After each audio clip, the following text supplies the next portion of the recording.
Eddie.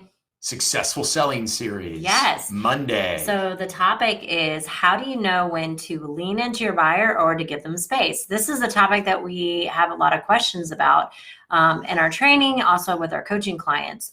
And it really is an intuitive process because there really isn't a blueprint specifically on how to know, except for understanding human behavior.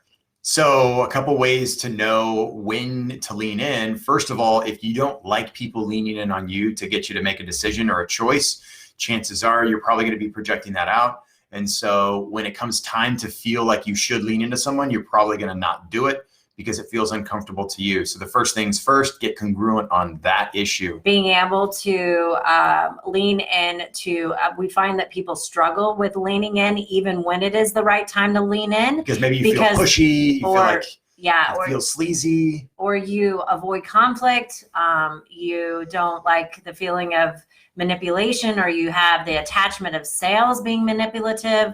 I know people that avoid confrontation usually do not do well on leaning in. Yep. Because you're handling an objection, you're handling a conflict head on. So our way of thinking and mindset going into sales and leaning into the client or the buyer, when they start pedaling backwards, when they start trying to give you put-offs, when they say, I need to think about it, all these things, you want to check yourself in your own projection. Do you do the same thing? Do you do that pattern? Do you say that to other people? I always love when coaches or business owners say, I can't seem to get people on the phone. They just never answer their phone.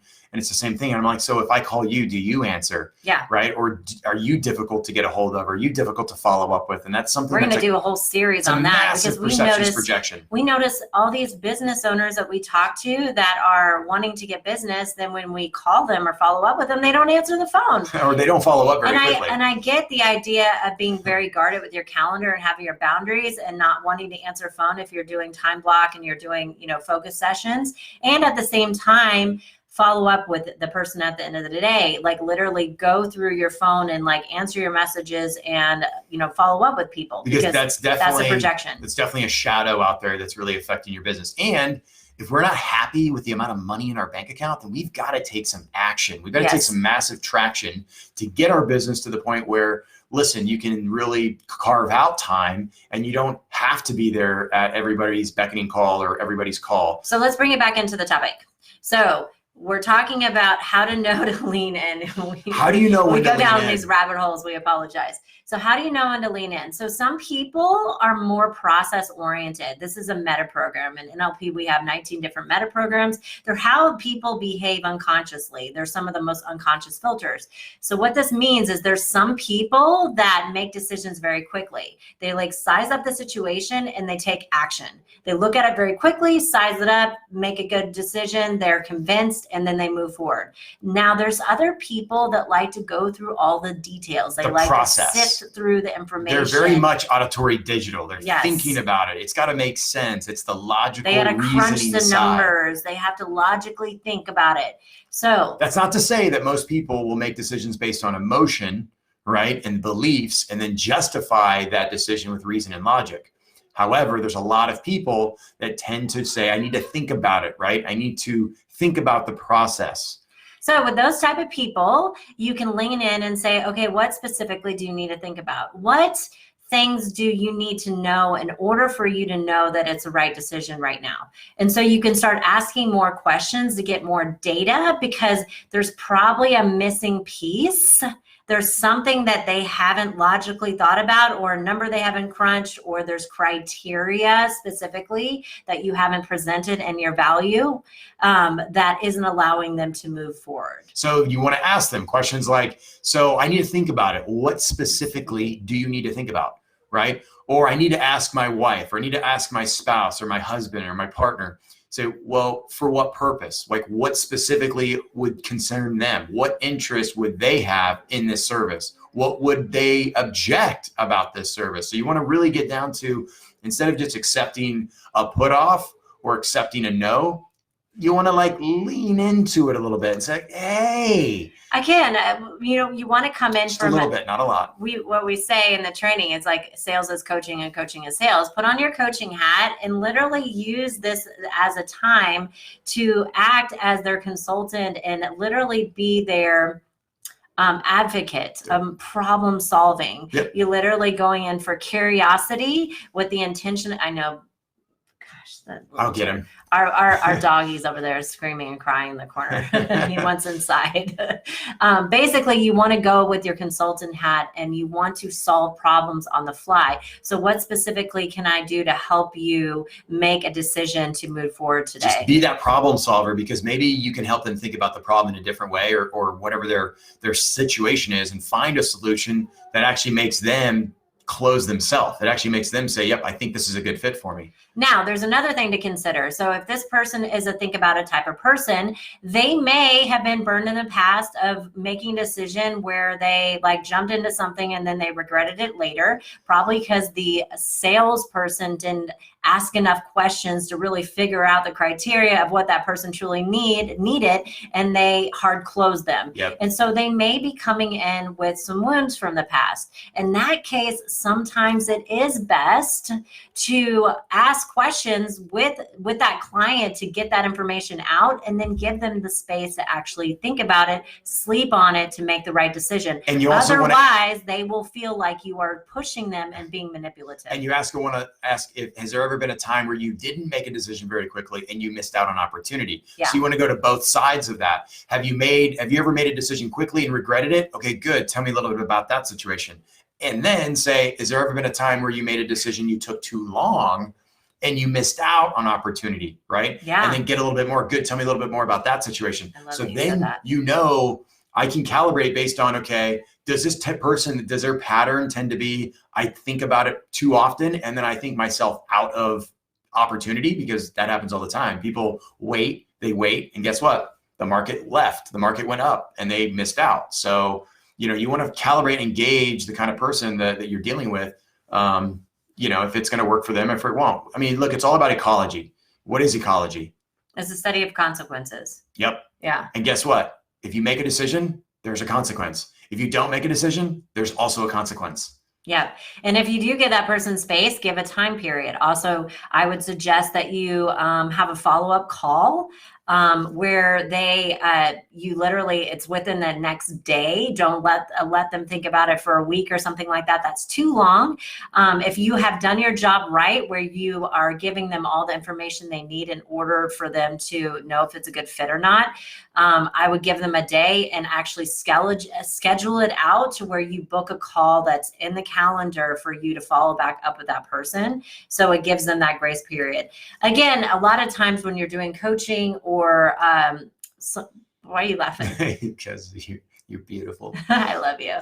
So if you're doing coaching, and a lot of the strategies around that is a lot of times we like to reward people for taking action quickly. Yeah. Because that proves that they're ready, and it's also a filter of like, are we really wanting to work with somebody? Because we're testing people based upon their willingness to jump into something and take massive action, because we know that is the type of client that's going to get success with our program. And if we had to do a blanket approach to most of the behavior, when we calibrate behavior across business and entrepreneurs, here's the one thing you must know about yourself. If you're transitioning from corporate into entrepreneurship or business, I've been an entrepreneur for over 16 years, worked for myself. I know that there's times that I've missed out on massive opportunity because I didn't act fast enough. And I think coming from the corporate world into entrepreneurship, corporate tends to move a little slower, right? It's a little bit more methodical. That's not a judgment. It's just a calibration of behavior. And so if you know that about yourself, that means you may want to consider taking massive action or act quickly.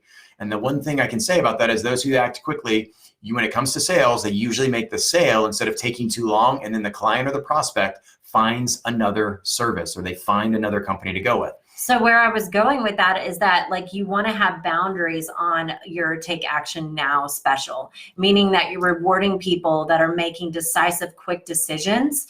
And maybe for you, a boundary is not allowing somebody to think about it. And that's okay, because not everybody's your client. So having that parameter in your mind, if you're going to say that you reward action takers, then really hold yourself accountable to your own thing. And if they need to think about it, then they don't get in on that special.